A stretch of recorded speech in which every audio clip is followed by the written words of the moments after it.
Hi and welcome back to the new year. Happy New Year, everyone. It's 2015 and that means there are a lot of resolutions happening around the Oval and a lot of people deciding that they want to lose weight, get in shape. So we'll talk a little bit more about what some of our Drovers resolutions are. We're also going to talk to someone who's going to tell us what's in store for this beautiful, beautiful campus. So it's already beautiful, but we're going to make it even better. So stay with us. We'll be right back.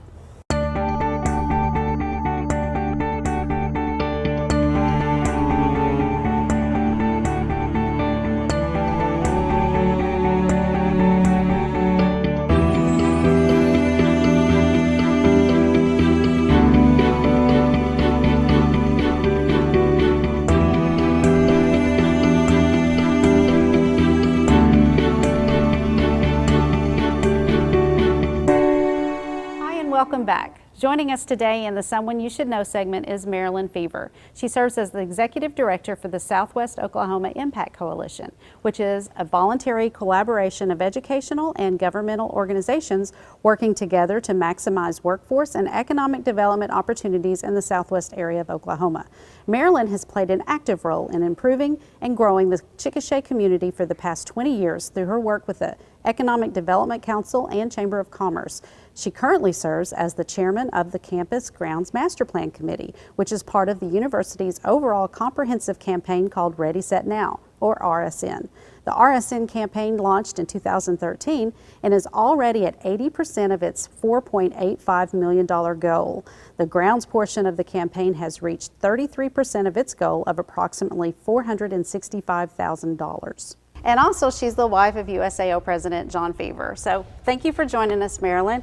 First of all, we'd like to talk a little bit about the master plan overall, the grounds plan overall. What exactly does it consist of and what does it involve? Let me tell you what the purpose of a master plan is to begin with, at least in my opinion. So a master plan is an evolving document, always being improved upon, because things do change from time to time, but it's an evolving long-range plan that kind of sets the framework and includes the key elements of the goals of where you want to be, and most importantly, the steps on how to accomplish those. So without a master plan, or without any kind of plan at all, no matter whether it's a college, university, a city, or an organization, you don't really know where you hope to be someday. And so specifically working with something that's more concrete like a grounds master plan, you could end up with a mismatch of different components on a campus that you didn't really intend to happen, and you don't realize it until it's already happened. So it launched 2 years ago, or a little over 2 years ago. What has been your role in the process of seeing that the plan is successful? Well, we had a USAO regent, Leslie Hudson, who had a keen interest in the appearance of the campus and shared that interest, of course, with John and I. And so we established a grounds committee to start talking about improvements on the campus. And Leslie and I co-chair that, but Leslie has since retired as a USAO regent, and so I have that responsibility now until someone else steps up and wants to co-chair. But what we do is we look at the deficiencies and the opportunities for improvement and start developing our action plan from that point forward.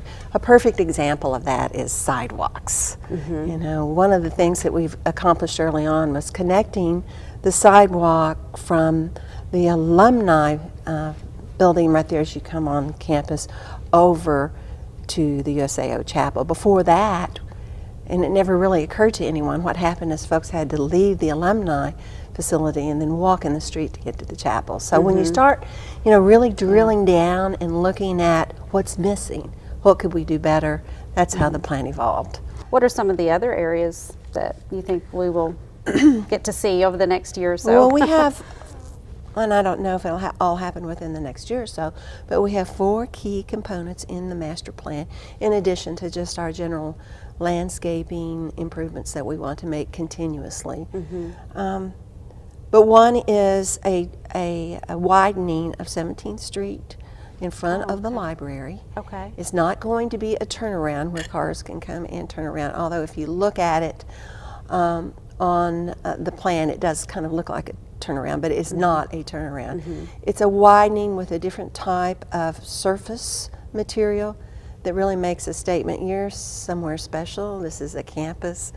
Please be cognizant of the students and slow down and look around and enjoy the campus. Right. So that will be, as I said, a different hardscape there, and we'll back up towards the sculpture that's already there in front of the library. Okay.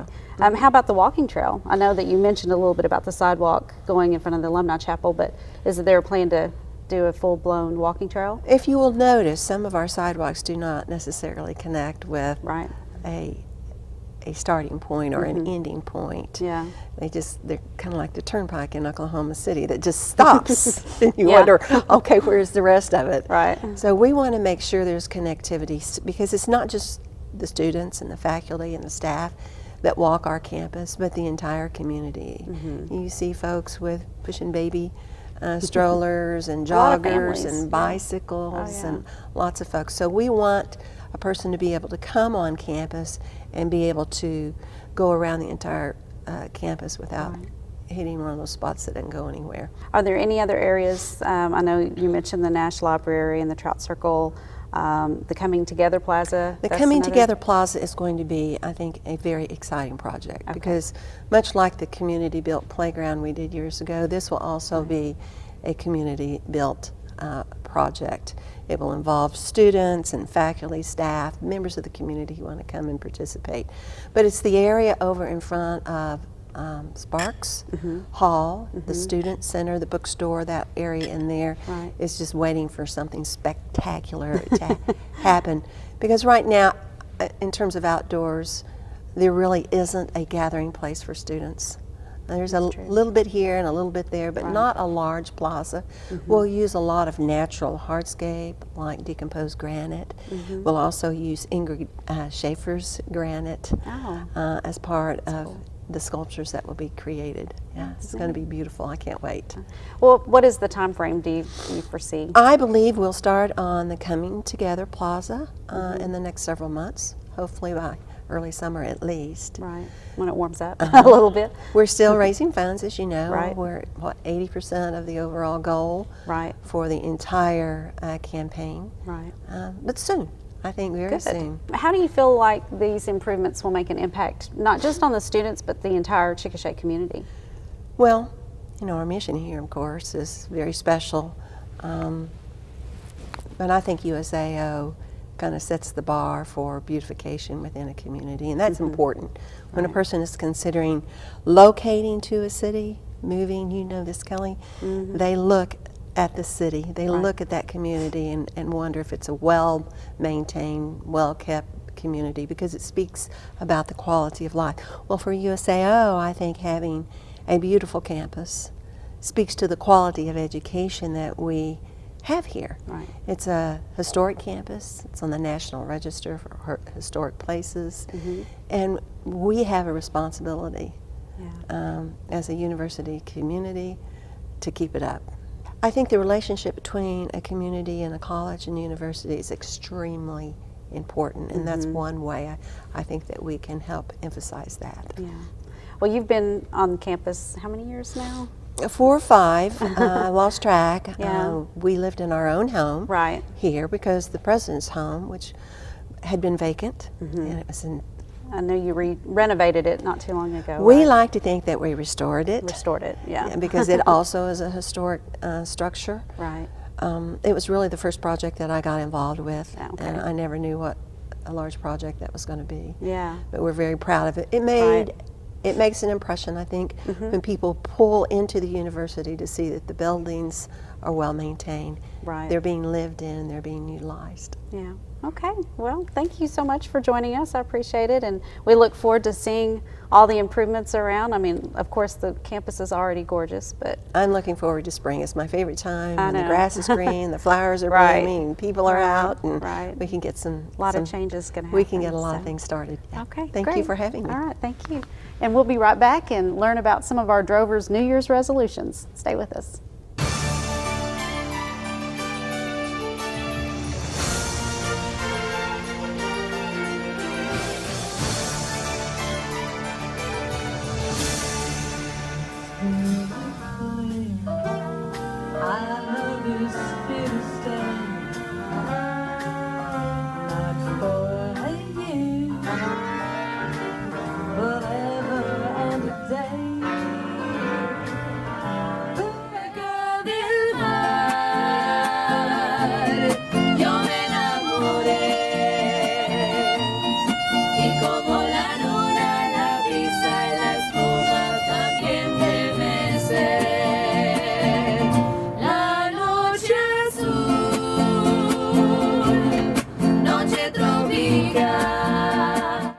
I'm Jessica Jackson, host of your favorite sports show, In the Saddle, where we talk about all things Drover sports.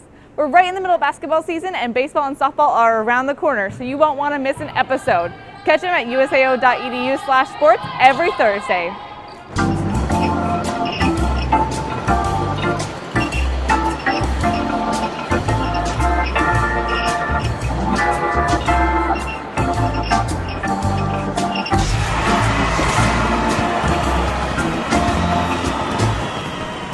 Happy New Year, Drovers. This month, we wanted to know, what are your New Year's resolutions? I'm Tabatha Whiteside. Let's go find out. I would like to travel more this year. My New Year's resolution is to become an American citizen.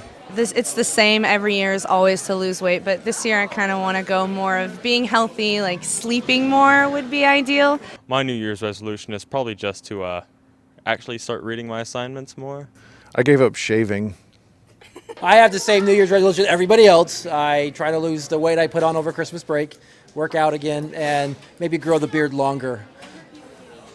My number one resolution is to lose weight, but that's been my number one resolution for probably 40 years.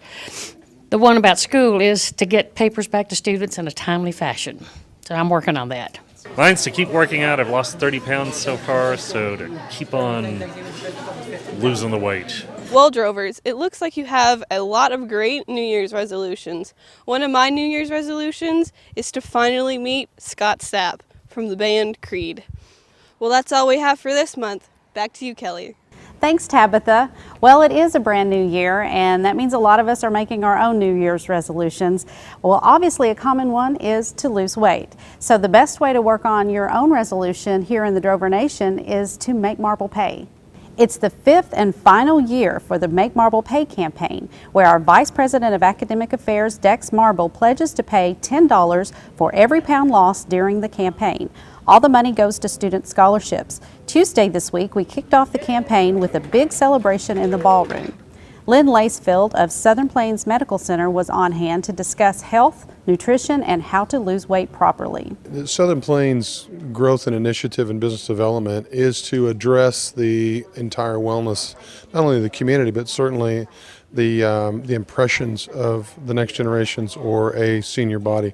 Worked with collegiate systems about 25 years. My heart is here, but the heart of improving overall wellness starts with the mind and basic issues. And if we can address this group here to change and to improve habits and understand the truth about weight loss or lifestyle changes, then I think we can make an impact. Also, Marble spoke to the group about why he feels so strongly about supporting a campaign for such a good cause. I felt very strongly that I would like to contribute to scholarships, but I also wanted to tie it to some activity that would promote the health of the entire university community. So this was an idea that we bounced around and came up with. So I'm delighted to do this. To qualify, participants must weigh in at the Knobs Wellness Center 4 times during the campaign. The initial and final weigh-ins must be under the supervision of Associate Dean of Students, Chris Basco. Dr. Marble asked me to be involved about 5 years ago, and I think it's a great program. I always get excited about it. The students get excited about it. I think it does go right in with the mission of the university because it extends outside the classroom and the overall health and wellness of the individual, total mind, body, and spirit, I guess. The top 3 losers in their category will win an iPad mini, and the overall loser, the person who made Marble pay the most, will win an iPad Air. So join the initiative, get healthy, lose weight, but most of all, make Marble pay.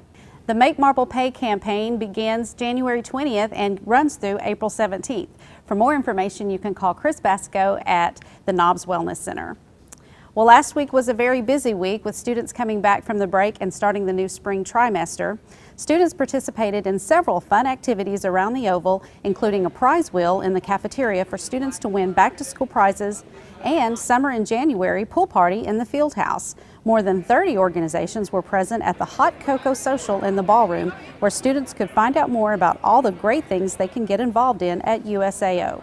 Welcome Week concluded with movie night, where students watched the popular movie Guardians of the Galaxy. So welcome back, Drovers. We hope you have a fun and successful trimester. USAO Student Leadership Conference quickly is approaching in early February, with this Friday being priority registration deadline. This year's conference, scheduled for February 10th in the Davis Hall Amphitheater, will feature keynote speaker David Moxley, a professor at OU. He will address the vital role student leaders and the millennial generation play in our country's future success. This Friday is also the deadline for speakers to apply to conduct breakout sessions during the conference. The conference is free and open to all USAO students who register. To register or find out more information, please visit usao.edu/SLC or contact Student Services. President John Fever and Dr. Dex Marble teamed up this past Monday to give a historic presentation on Martin Luther King Jr. Day. The presentation, which was titled MLK Day, Why Do We Celebrate It?, discussed the life, death, and legacy of Martin Luther King Jr. Fever explained to a room full of students, faculty, staff, and community members that celebrating Martin Luther King Jr. Day goes right to the heart of what this college is all about.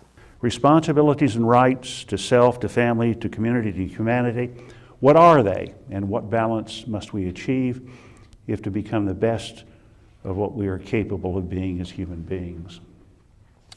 This really is what Dr. King was talking about in his time. He focused, yes, on the need of the time from his perspective, the civil deficiencies of black Americans, their enormous disadvantage born of the racial segregation of their circumstances, most dramatically manifest in the southern states, in the cities, the ghettos of the cities. But what he really was saying was timeless.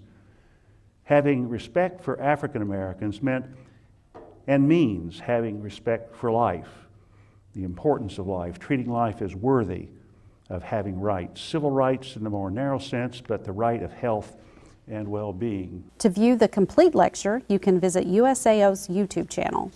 The tragedy in Syria will be the subject of this year's Abelson's Religious Reconciliation Lecture. Hind Kabawat will deliver the keynote address for the lecture, which is scheduled for 7 in the evening on January 26th in the ballroom. Kabawat's lecture is titled The Tragedy of the Syrian People, Is There Hope for Reconciliation? She is a senior program officer in the United States Institutes of Peace, as well as a senior research associate in public diplomacy at George Mason University. In just over a month, graphic novelist, author, and new media sensation Neil Gaiman will be our spring symposium keynote speaker in 2015. Gaiman will deliver the keynote address for the Emerson Weir Symposium beginning at 7:30 at night on March 9th in the Tayada Memorial Auditorium. Keep an eye on your email and our social media networks for more information about tickets, which will go fast. For more information about the event, visit our event section on the USAO website under Presentations and Exhibitions. Well, if you haven't done so yet, now is the perfect time for you to check out the new exhibition on display at the Nesbitt Art Gallery. From now until February 13th, the gallery is hosting an exhibition of artwork by USAO alum and Young Alumni honoree Dylan Cabin. Cabin's paintings have been featured in a variety of high-profile venues, including the Smithsonian's National Museum of the American Indian, the Red Earth Festival, and Oklahoma Today magazine. The Nesbitt Gallery is located on the first floor of Davis Hall and is open from 8:30 to 4:30 Monday through Friday. Well, it's all fun and games here at USAO. Well, at least it will be on February 23rd and 24th. The 10th season of USAO's Festival of Arts and Ideas happens next month, and the theme for this year is fun and games. The two-night festival will celebrate the different roles fun and games play in our individual and social development. The event starts at 7:30 each night in the ballroom and is free and open to the public. For more information, please visit the event page on USAO's website. Well, that does it for our January edition of Around the Oval. We hope you enjoyed it. Happy New Year to everyone again. 2015 has a lot in store for everybody. Next month, we're going to learn a little bit more about our Emerson Weir Symposium and talk to some committee members and find out more about Neil Gaiman and how special he is. So stay tuned for that, and we'll see you next month. Have a great one.